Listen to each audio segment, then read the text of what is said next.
12월 31일 법률방송 로투데이 시작하겠습니다. 첫 소식입니다.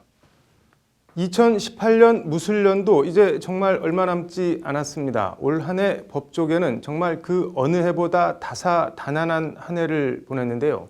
법률방송이 법조계를 뒤흔든 올해의 10대 뉴스를 꼽아봤습니다. 2018년 법조계와 한국 사회에선 어떤 일들이 벌어져 왔는지 보시겠습니다. 신세아 기자입니다. 나는 소망합니다.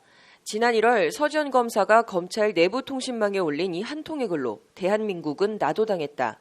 미투 경랑에 휩싸입니다. 안희정, 고은, 이윤택, 유력한 차기 대선 후보 노벨상을 바라보던 시인, 당대의 거장도 이 거대한 흐름을 피해갈 순 없었습니다. 그렇게 대한민국은 서지현 검사 폭로 이전과 이후로 나뉘어 다시는 이전으로 돌아갈 수 없게 됐습니다. 수십 년 쌓인 한을 상고법원 설치 등을 위해 사법부와 청와대가 거래하려 했다. 일제 강제징용 소송 등 사상 초유의 재판 거래 파문. 영장기각 등 법원의 잇단 제19 감싸기 논란에 검찰 칼끝은 계속 사법부를 치고 올라가 내년 1월 전직 사법부 수장 양승태 전 대법원장 조사만 앞두고 있습니다. 대체복무를 규정하지 않은 병역법은 헌법에 위배된다. 헌재의 병역법 헌법불합치 결정으로 수십 년간 계속되어 온 종교적 병역 거부 처벌 논란은 일단락됐지만 국방부가 교도소 36개월 합숙 대체복무안을 입법 예고하며 대체복무냐 대체징역이냐를 두고 논란은 새해에도 계속될 것으로 보입니다. 전두환, 노태우, 박근혜 전 대통령에 이은 뇌물과 횡령 등 범죄 혐의로 구속된 네 번째 전직 대통령. 이명박 전 대통령. 그렇게 끊임없이 부인을 해왔지만 다스는 결국 MB 것이라는 게 1심 재판부 판결입니다. 징역 15년에 벌금 139억 원, 추징금 82억 원 선고에 불복한 이 전 대통령의 항소심 재판은 모레 2019년 1월 2일 시작합니다. 민의를 왜곡한 민주주의의 근간을 흔드는 용납될 수 없는 중대범죄, 일탈한 정치인, 개탄스럽다. 대선 댓글 등 드루킹 여론조작 혐의 1심 결심 공판에서 특검이 드루킹 김동원 씨에게 징역 7년, 김경수 경남지사에 대해선 징역 5년을 각각 구형하며 밝힌 구형사유입니다. 김동원 씨는 최후 진술에서 문재인 김경수는 신이 없는 사람, 속았다, 배신을 당했다며 건널 수 없는 다리를 건넜습니다. 드루킹과 김 지사에 대한 선고 공판은 내년 1월 25일 열립니다. 불타는 BMW 사건. 결국 BMW가 화재 발생 가능성을 알고도 관련 내용을 쉬쉬하며 은폐 축소하려 했던 것으로 결국 국토부와 민관합동조사단 조사 결과 드러났습니다. 국토부는 손바닥으로 하늘을 가리려 한 BMW에 112억 원의 과징금 부과와 형사고발, 추가 리콜 조치 등을 취하겠다고 밝혔습니다. 불타는 BMW 사건은 집단 손해배상 소송도 함께 걸려 있어 새해에도 여전히 뜨거운 이슈가 될 전망입니다. 한 컵의 물이 대한항공 오너 일가를 집어삼킨 쓰나미가 됐습니다. 조현민 전 대한항공 전무의 물벼락 갑질로 시작된 경찰 조사는 배임과 횡령, 가사도우미와 속옷 밀수까지 대한항공이라는 국적기를 운영하는 재벌 총수 일가의 민낯을 그대로 드러냈습니다. 연인이었다. 말도 안 되는 소리다. 점이 있다. 없다. 해경군 김씨는 김혜경이다. 아니다. 말도 많고 탈도 많았던 이재명 경기지사를 둘러싼 논란은 검찰이 이 지사를 직권남용과 선거법 위반 등 혐의로 기소하면서 결국 법정에서 진실이 가려지게 됐습니다. 음주운전 차량에 치여 숨진 윤창호 씨 사건을 계기로 최대 무기징역까지 음주운전 처벌을 크게 강화한 윤창호법. 하청업체 비정규직으로 일하다 안전사고로 안타깝게 숨진 김용균 씨 사건을 계기로 위험의 외주화를 차단하겠다며 28년 만에 전면 개정한 산업안전보건법 전부 개정안.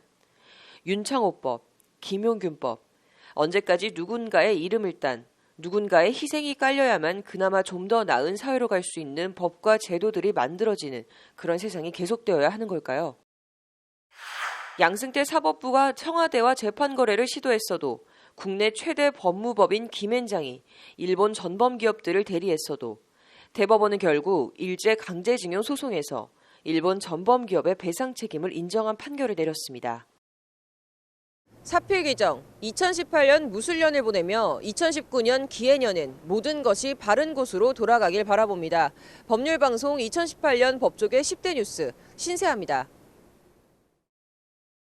올 한 해 법조계 안팎을 뜨겁게 달궜던 사건과 이슈들을 전해드렸는데요. 이번에는 2019년, 내년부터 달라지는 법제도 가운데 우리 실생활과 밀접한 관련이 있는 내용들을 소개해드리겠습니다. 김태현 기자입니다. 2019년 기해년 1월 17일부터 인터넷 전문은행 설립 및 운영에 관한 특례법이 시행됩니다. 저신용자에 대한 금융공급을 활성화해 서민금융의 어려움을 해소하고 은행 간 경쟁을 촉진시켜 금융소비자의 편의를 높이기 위한 취지로 실시되는 법률입니다. 다만 재벌그룹의 금융업 진출 통로로 악용되는 건 아니냐는 지적은 신경 써야 할 대목입니다. 2월에는 미세먼지 저감 및 관리에 관한 특별법이 시행됩니다. 먼저 법에 따라 미세먼지 배출량의 정확한 산정 및 관련 정보의 효율적 관리를 위해 국가미세먼지정보센터가 설치됩니다. 여기에 초미세먼지 예측 농도가 일정 기준에 해당할 경우 자동차 운행 제한, 대기오염 물질 배출 시설 가동률 조정 등의 비상 저감 조치를 취할 수 있게 됩니다. 나아가 어린이와 노인 등 미세먼지 취약계층 활동 공간 종사자에 대한 교육 등 취약계층 보호 대책을 마련하도록 했습니다. 4월에는 임대차 분쟁조정위원회 신설을 골자로 하는 상가건물 임대차 보호법 개정안이 시행됩니다. 끊임없이 발생하고 있는 임차인과 임대인 간 상가건물 임대차 분쟁을 신속히 해결해 상인들이 안정적으로 생업에 종사할 수 있도록 했다는 것이 법제처 설명입니다.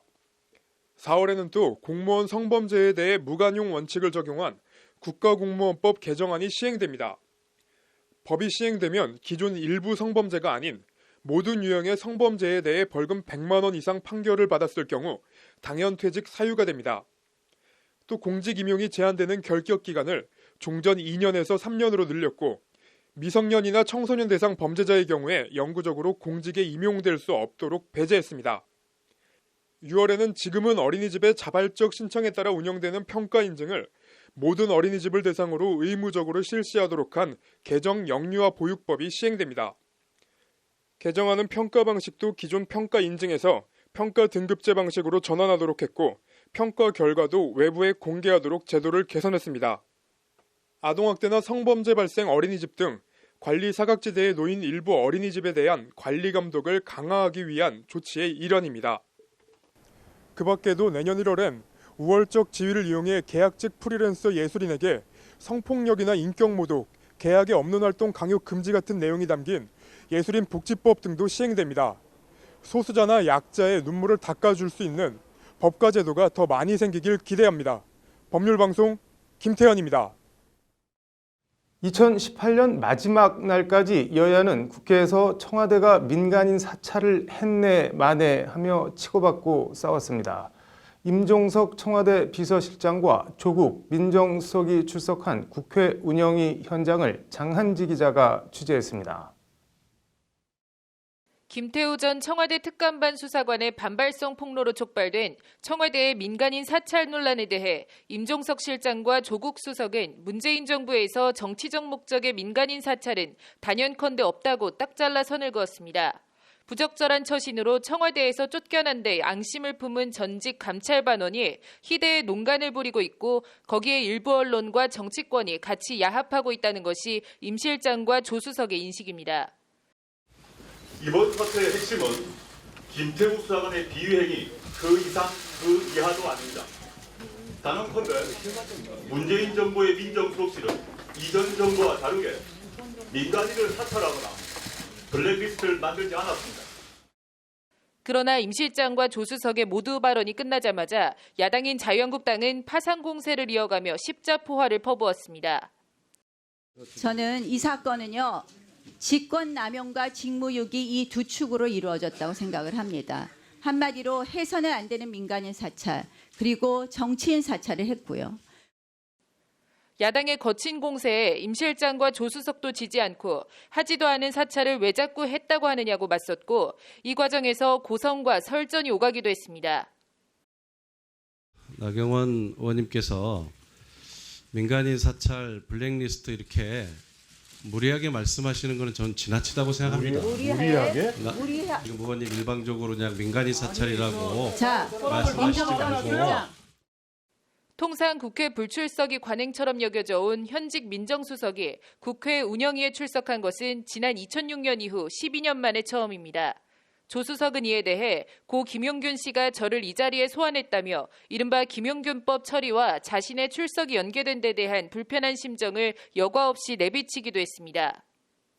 실체적 규명과 말싸움 사이로 오가며 운영위 전체 회의는 마무리됐습니다. 국정조사 추진이나 특별검사 도입 등 2라운드 공방으로 이어질 것이란 전망도 나오고 있습니다. 법률방송 장한지입니다. 2019년 기해년에는 반드시 달성해야 할 과제가 있습니다. 바로 공수처 설치, 검경 수사권 조정, 법원 개혁 등 사법 3대 개혁인데요.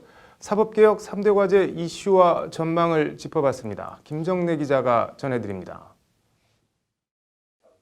오늘로 활동 시한이 종료될 예정이었던 국회 사법개혁특별위원회가 지난 27일 여야가 극적으로 합의하면서 일단 내년 6월까지로 활동 기한이 6개월 더 연장됐습니다. 그러나 갈 길이 멀고 험해 보입니다. 일단 고위공직자 비리수사처, 공수처 설치의 경우 야당인 자유한국당이 옥상옥이라며 설치 불가 입장을 고수하고 있어 지난한 줄다리기가 예상됩니다.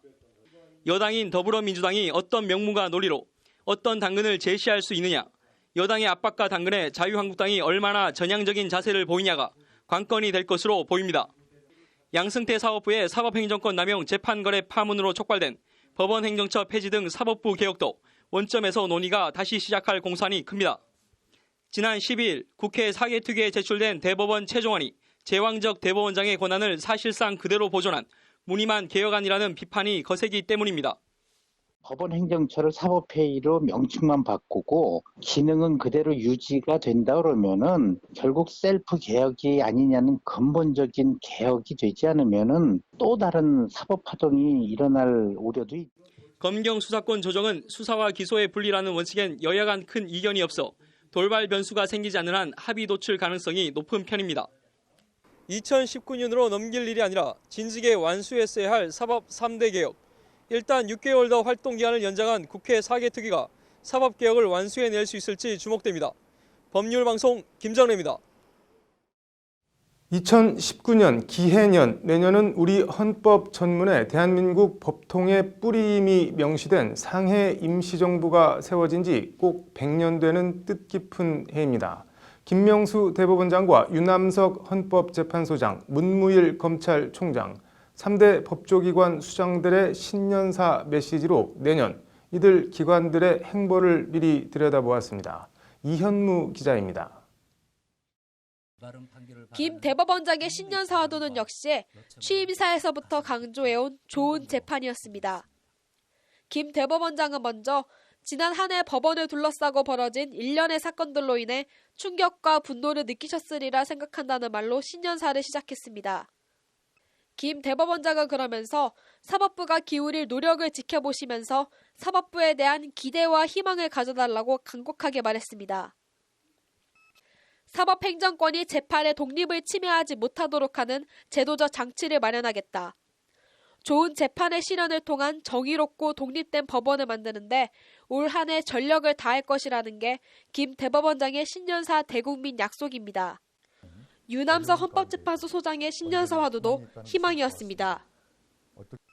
남북관계와 무역량 등을 언급하며 유헌재 소장은 지난 한 해 우리는 어려운 가운데서도 언제나 희망이 있다는 것을 보았다. 이제 모두 힘을 모아 우리가 지핀 희망의 불씨를 더욱 크게 키우는 한 해를 만들어가자. 우리 국민이 걸어가는 그 희망의 길에 헌법재판소도 힘을 보태겠다고 말했습니다. 유헌재 소장은 그러면서 국민 어느 한 분이라도 공권력에 의한 억압이나 차별로 고통받으실 때 헌법재판소가 그 고통을 덜어드리겠다며 국민들을 향해 거듭 손을 내밀었습니다. 검경 수사권 조정 등 이슈에 직면한 문무일 검찰총장의 신년사는 무겁고 비장했습니다. 그동안 검찰이 보여드린 모습을 진지하게 되돌아보고 이 시대 국민이 원하는 검찰로 거듭나야 한다. 검찰이 진정으로 지켜야 할 가치가 무엇인지 깊이 성찰하면서 능동적인 변화의 노력을 계속해야 한다며 반성과 성찰, 뼈를 깎는 변화를 여러 차례 강조해 주문했습니다. 대법원장과 헌법재판소장, 검찰총장의 신년사를 관통하는 키워드는 국민입니다. 국민의 한 사람으로서 이들 법조기관들이 국민을 위한 길을 잘 가는지 지켜보겠습니다. 법률방송 이현무입니다. 네, 이어서 법조계 소식 전해드리겠습니다. 음주감지 시험 결과 음주가 확인된 음주운전자가 음주 측정기가 있는 경찰서로 같이 가자는 경찰의 요구를 거부했다면 곧바로 음주 측정 거부죄로 처벌할 수 있다는 취지의 대법원 판결이 나왔습니다. 대법원 3부는 음주 측정 거부 혐의로 기소된 27살 오모 씨의 상고심에서 무죄를 선고한 원심 판결을 깨고 사건을 유죄 취지로 울산지법 형상소부로 돌려보냈다고 오늘 밝혔습니다. 오늘부터 개정된 국민건강증진법에 따라 어린이집이나 유치원 주변 10m 이내에서 담배를 피다 적발되면 10만 원의 과태료가 부과됩니다. 새해부터 법원에서 업무용으로 쓰는 손해배상 계산 프로그램이 일반에 공개됩니다. 전자소송 홈페이지 등을 통해서 해당 프로그램 이용이 가능합니다. 내일부터 대형마트에서 일회용 비닐봉투를 사용하다 적발되면 최대 300만 원의 과태료가 부과됩니다. 종이봉투는 사용 가능합니다. 네, 2018년 한 해 저희 로투데이를 시청해주신 시청자 여러분 감사합니다. 저희 법률방송은 2019년 기해년에도 상식과 원칙을 잣대로 더욱 공정하고 깊이 있는 뉴스로 시청자 여러분을 찾아갈 수 있도록 노력하겠습니다. 2018년 12월 31일 법률방송 로투데이 마치겠습니다. 시청해 주셔서 감사합니다.